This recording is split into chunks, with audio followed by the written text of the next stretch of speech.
Ellie Gould was the girl everyone loved, bright, kind, and dreaming of becoming a vet.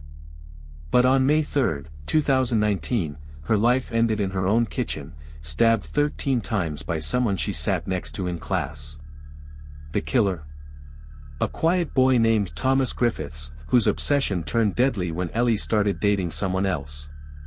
This case exposes the terrifying reality of how easily warning signs are missed. Teachers brushed off his creepy behavior.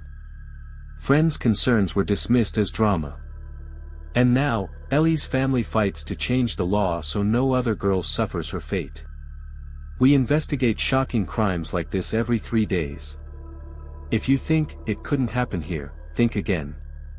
Hit subscribe and turn on notifications, because the next story we expose might save a life.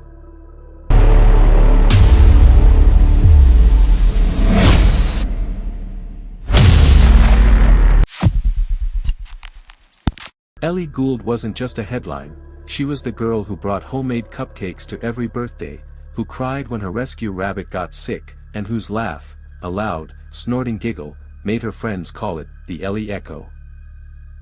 Teachers at Hardenwish School described her as the student who stayed late to help others, while her vet internship supervisor said she had healing hands with animals.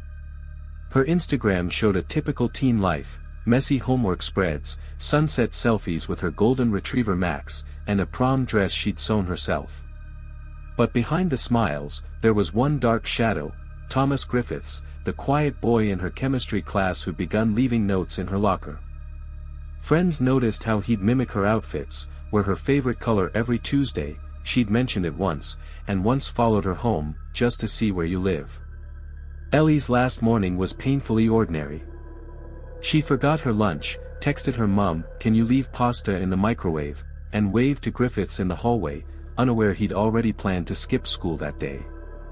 By 3 p.m., she'd be dead in her own kitchen, her veterinary school acceptance letter still unopened on the counter. Thomas Griffiths' fixation on Ellie wasn't teenage infatuation, it was a ticking time bomb. Teachers later recalled how he'd linger outside her classroom, arms crossed, staring silently through the door's small window. His notebooks, seized by police, revealed pages filled with Mrs. Ellie Griffiths scribbled in margins alongside disturbing sketches of hearts with knives through them. The digital trail was worse. He'd created 3 fake Instagram accounts to follow her, each with increasing aggression, from "just a fan" comments to "you ignore me I'll make you notice" DMs Ellie never saw. They went to her message requests. His search history in the weeks before the murder included: how to make someone love you. Can you force someone to be yours? Do stab wounds to the neck kill fast?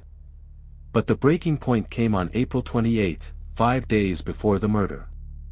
When Ellie posted a prom photo with her new boyfriend, Griffiths smashed his phone against his bedroom wall. A dent investigators later found. That night, he messaged a gaming friend, "If I can't have her no one will." The friend brushed it off as edgy humor. By May 3, his plan was set.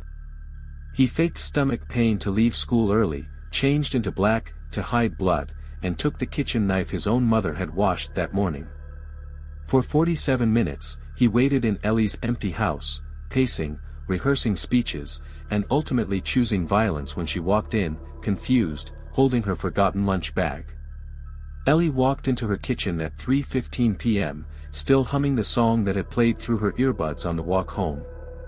She froze when she saw Thomas Griffiths standing by the fridge, his black hoodie, his clenched fists, the way he whispered, "You made me do this," before lunging at her. The forensic report reads like a horror script. First stab, to the neck, severing her carotid artery. Defensive wounds, deep cuts on her palms as she grabbed the blade. Final blows. Methodical strikes to the chest while she gasped, "Why?"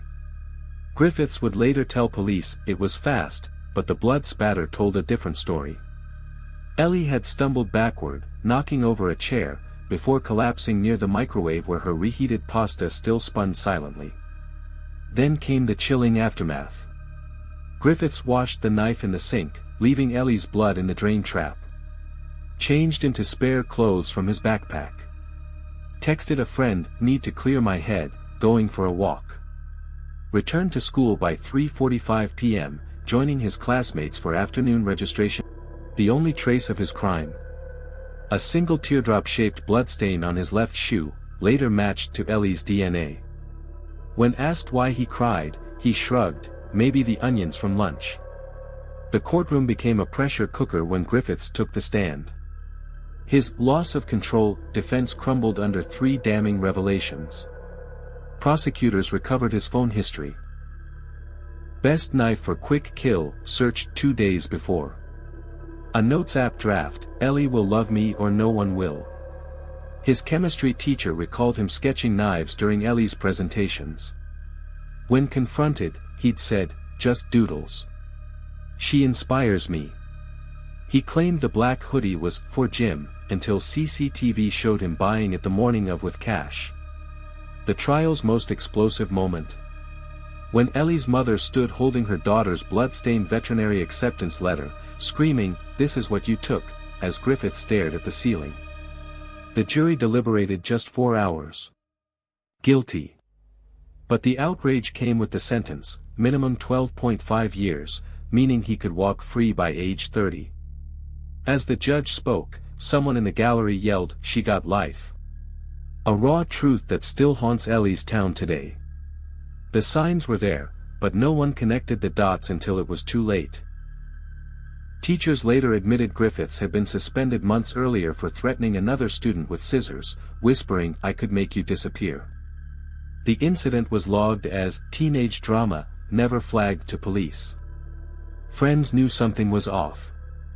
Ellie's best mate, Jess, told the court, he'd wait by her locker just to smell her hair as she walked past. We joked about it, until it wasn't funny anymore. Even Griffith's own parents missed the red flags. His browser history showed 3 a.m. searches for how to hide a body, but his mother later claimed, "We thought it was for a horror story he was writing." The most chilling revelation. Ellie herself had reported him to a teacher weeks before her murder. She'd found a note in her bag reading, "If you kiss him, I'll cut your lips off." The school's response? A quiet word with Griffiths and no follow-up. Now, Ellie's family fights for Ellie's Law, demanding mandatory stalking workshops in UK schools. Her father's words haunt us. "My daughter would be alive today if just one person had taken those warnings seriously." Ellie Gould's story isn't just about one tragedy, it's a wake-up call. How many more warning signs will we ignore before another life is lost? If you see something, say something. If a friend seems uneasy around someone, ask why. If a classmate's jokes feel threatening, report them. This case proves obsession doesn't start with a knife, it starts with notes, stares, and whispers that get dismissed as harmless. But Ellie's death forces us to ask, would she be alive if just one person had acted sooner?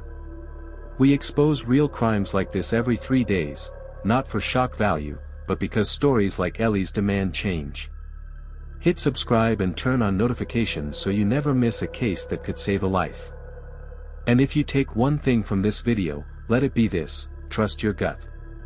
That overreaction could be the warning that stops the next tragedy. Up next, we investigate how social media fuels stalking, and how to protect yourself. Don't look away.